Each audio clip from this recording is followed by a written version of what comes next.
para pastor yang saya hormati, frater, suster, calon-calon penerima sakramen penguatan, Bapak Ibu, saudara-saudari, umat beriman yang terkasih dalam Kristus. Mengawali renungan pada hari ini, saya akan membawakan sebuah cerita. Konon ada seorang jenderal mengambil keputusan untuk menyerang musuh, meskipun ia sadar bahwa jumlah pasukannya jauh lebih sedikit dibanding jumlah pasukan lawan. Dia yakin bahwa ia akan menang, sekalipun para serdadu atau tentara atau pasukannya merasa ragu. Karena itu dalam perjalanan menuju ke medan perang, ia berhenti sejenak di sebuah tempat yang suci, yang sakral, lalu berdoa.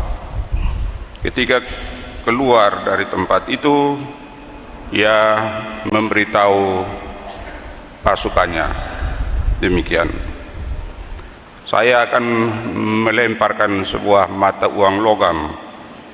Jika ia menunjukkan gambar kepala, maka kita akan terus maju dan pasti akan menang.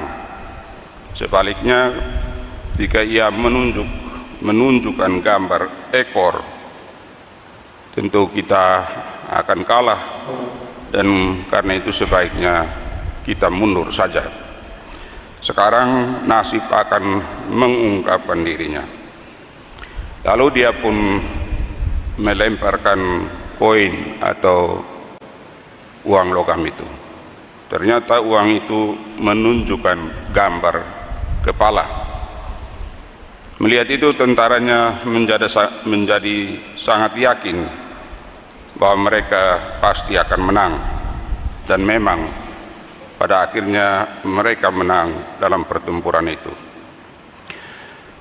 Pada hari berikutnya, salah seorang perwiranya dengan keyakinan penuh memberitahu sang jenderal bahwa pertempuran itu menunjukkan bahwa tidak ada seorang pun bisa mengubah takdir atau nasib. Menanggapi pernyataan perwira itu, sang jenderal pun tersenyum sambil berkata, "Anda mungkin benar, tapi saya pikir bukan takdir, melainkan keyakinan dan kepercayaanlah yang membuat kita menang. Bukankah kedua sisi uang logam ini bergambar kepala?" Tidak ada gambar ekor. Saudara-saudari yang terkasih dalam Kristus, kepercayaan itu mempunyai kekuatan yang dahsyat, yang luar biasa besar. Ia dapat memenangkan suatu perkara, suatu peperangan atau pertarungan. Kepercayaan itu dapat menciptakan suatu kesuksesan. Ia dapat menyembuhkan, juga dapat menyelamatkan. Dalam Injil hari ini, kita mendengar tentang kepercayaan dari seorang perwira, seorang pria dan wanita kepada Tuhan. Suatu kepercayaan, suatu iman yang kokoh. Pria itu bernama Yairus, yang putrinya jatuh sakit dan berada dalam bahaya mati. Wanita itu seorang yang sakit dan menderita pendarahan selama 12 tahun. Baik putri Yairus maupun wanita itu sama-sama dalam bahaya mati. Dan Yairus serta wanita yang sakit pendarahan itu percaya bahwa Yesus dapat menyelamatkan mereka. Mereka tidak putus asa. Mereka tidak kehilangan harapan. Dan berkat iman, berkat kepercayaan,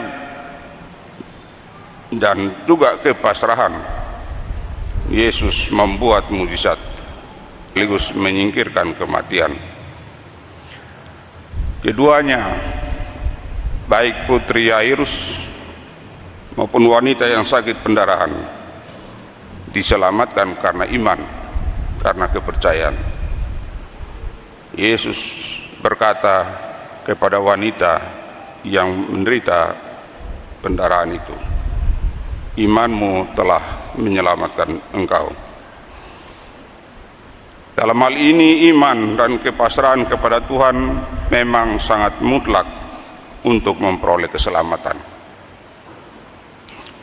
Jika kita membaca kitab suci, khususnya Perjanjian Baru, kita melihat begitu banyak kali Yesus menuntut iman itu.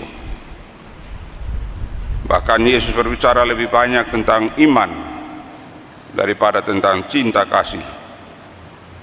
Karena beriman berarti bertuhan. Dan kalau seseorang bertuhan, tidak ada sesuatu pun yang perlu dicemaskan atau ditakutkan. Dalam hal ini, iman dan kepasrahan kepada Tuhan selalu dituntut dari pihak kita manusia, walaupun tidak selalu sempurna. Iman itu memang bersifat dinamis dan selalu dalam proses, dalam perjuangan, sebagaimana iman Yairus dan juga wanita yang menderita pendarahan itu. Saudara-saudari yang terkasih dalam Kristus, dalam kisah Injil hari ini yang paling ditonjolkan adalah peranan iman yang menyembuhkan dan yang menghidupkan.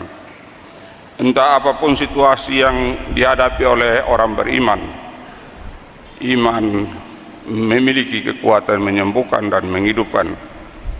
Iman dilukiskan sebagai jalan untuk bertemu dengan Yesus. Dengan iman itu orang menghadapi Yesus dan Allah yang mengutus dia.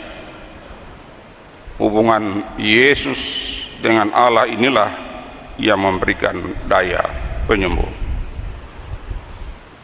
Sebagai kontras, penginjil menampilkan reaksi dan sikap orang lain yang mendengar sabda Yesus yang mengatakan bahwa anak ini tidak mati tetapi tidur. Mereka menertawakan Yesus. Hal ini berarti bahwa mereka juga tidak percaya. Dengan sikap demikian tampak bahwa sabda dan perbuatan baik Yesus memang tidak serta-merta ditanggapi dengan iman. Tawaran kebaikan memang tidak selalu ditanggapi secara positif oleh semua orang. Dalam hal ini perlu itikad baik, sekaligus juga upaya serius dan terus-menerus dari pihak manusia dalam menanggapi tawaran kasih Tuhan. Dalam Injil hari ini, mujizat yang dilakukan Yesus memang tidak dimaksudkan untuk diumumkan, untuk dipublikasikan. Orang banyak yang menyaksikan mujizat itu malah dilarang untuk menceritakannya kepada siapapun. Dengan ini penginjil mau menegaskan bahwa mujizat bukan untuk dipamerkan, melainkan untuk menyatakan karya Allah. Yesus bukanlah pembuat mujizat, melainkan pelaksana karya Allah yang menakjubkan. Saudara-saudari yang terkasih dalam Kristus, sering orang berpikir bahwa mujizat yang dilakukan Yesus merupakan bukti bahwa ia memiliki kuasa ilahi, dan mujizat-mujizat itu merupakan dasar bagi iman. Dengan kata lain, karena Yesus mengadakan mujizat, maka dia patut diimani sebagai putra Allah. Namun pikiran semacam ini justru asing bagi kitab suci. Kedua kisah mengenai mujizat dalam Injil hari ini malah memperlihatkan hal yang sebaliknya, bahwasanya bukan mujizat yang menyebabkan iman, tetapi sebaliknya imanlah yang menghasilkan mujizat. Penginjil Markus menonjolkan sikap iman dari mereka yang meminta pertolongan pada Yesus dan menegaskan bahwa dengan iman itu terjadilah mujizat yang menakjubkan, mengagumkan. Saudara-saudari,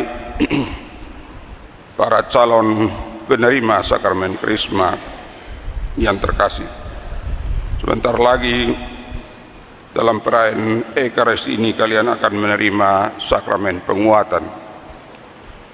Saya yakin bahwa kalian telah mempelajari dengan sungguh-sungguh tentang apa itu sakramen Krisma dan juga telah mempersiapkan diri dengan sungguh-sungguh untuk mengalami momen berahmat ini. Sakramen Krisma atau penguatan diberikan hanya kepada mereka yang sudah dibaptis. Penguatan atau Krisma adalah sakramen yang menyempurnakan rahmat baptisan. Inilah sakramen yang memberikan kita 7 karunia rohani Roh Kudus, yakni roh kebijaksanaan, roh pengertian, roh nasihat, roh keperkasaan, roh pengetahuan, roh kesalehan, dan juga roh takut akan Allah.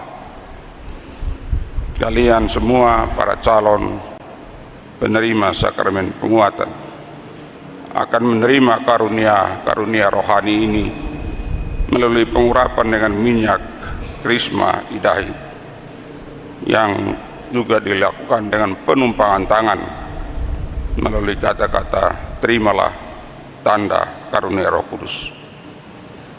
Roh Kudus sendiri akan mempersatukan kalian semua lebih erat dengan Kristus, memperkuat ikatan kalian dengan gereja, dan menghubungkan kalian lebih dekat dengan misi gereja.